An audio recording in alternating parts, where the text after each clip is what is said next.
Good evening. So, discussion week 3, romance. This is another genre that I enjoy reading in. I had actually considered choosing romance as my concentration, but for now I've decided to stick with young adult. But romance is one of those genres that you discover when, if you're like me, you have relatives that had romance novels and you happen to come across them, you start reading, and it's just something you do that you become a lifelong participant of. But getting into this week's questions, as far as how Eliza Riley's story fits into the romance genre, I felt that it fits into the romance genre because it primarily focuses on the relationship, the romantic relationship between a man and a woman. In this case, they are deciding to get divorced, but there's a lot of emotional turmoil that is included in the exposition. Even though it's brief, she packs a lot into the story and kind of gives us, the background information of what happened and why they're deciding to dissolve their marriage. But they end up finding their way back to each other and rekindling that spark. And I feel like that's one of the tropes that is sometimes used in romance novels. Two people who, were in love or married, and for some whatever reason they decide to end the relationship, and yet they reconnect and work through their differences. It has a really big emotional pull as you're seeing them talk about whatever issues tore them apart and watching them try to, you know, get back together and find whatever, I guess, love between them was lost. And it promises a happy ending. So, those are definitely some of the ways that I felt that Riley's story fit into the romance genre. In terms of discussing audience, author voice, genre history, and blended elements of romance, I feel like, okay, typically concerning audience, the audience is primarily female, which makes sense because romance is a genre that is about stories centering on women. It's primarily written by women, even though there are men who do read and write romance. It's primarily written and read by women.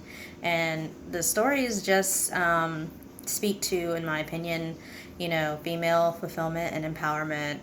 It makes me think about a lot of stories in older literature where if a woman dared to be different, go against societal mores, explore her sexuality, engage in sexual activity, she was usually punished.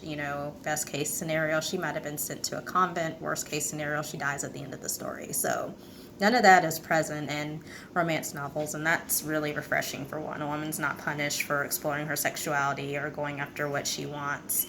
She can be free and autonomous. She is not dependent on the relationship, but it is a part that is important, and it's fulfilling that, the two people meet and they overcome obstacles, and there's the contract, I guess, of a happy ending that's promised at the end of the story. So those are some of the things that I think go into a romance novel. Author voice, you want your heroine and hero to be complex characters, especially the heroine, I think, because even though most romance novels have alternating points of view, it's primarily the heroine that the reader is going to identify with. So you want her to be somebody who's relatable, yet, you want her to have personality and distinctive voice, and, somebody that you can just root for, and I guess in some cases, picture, you know, as maybe even something that you might do yourself. Some of the choices that she makes is, it's nice to be able to relate to characters in that way.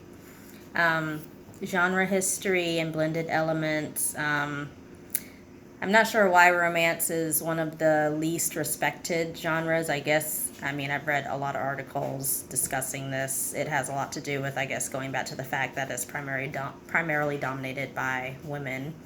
But I feel like some people like to say they're formulaic, they all have the same plot, but I don't think that's necessarily true.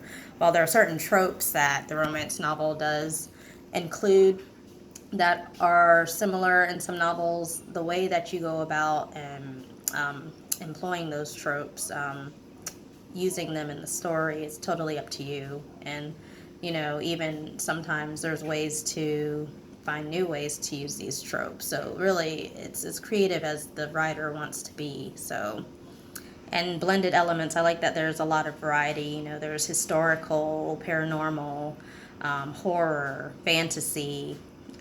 There are so many ways that you can blend the genre that there's pretty much something for everybody. Diversity is a really good point when it comes to romance. There's not just one size fits all for that. Um, as I said, audience is primarily female. The main elements of the genre, it's a relationship, it's emotional, it deals with emotions, and there's the promise that the people will end up together, they will overcome their obstacles and end up together by the end of the story. Um, I feel that my concept of romance is pretty similar to some of my classmates, as far as what elements are included in the promise of a happy ending, but I will definitely go through and listen to some of their takes on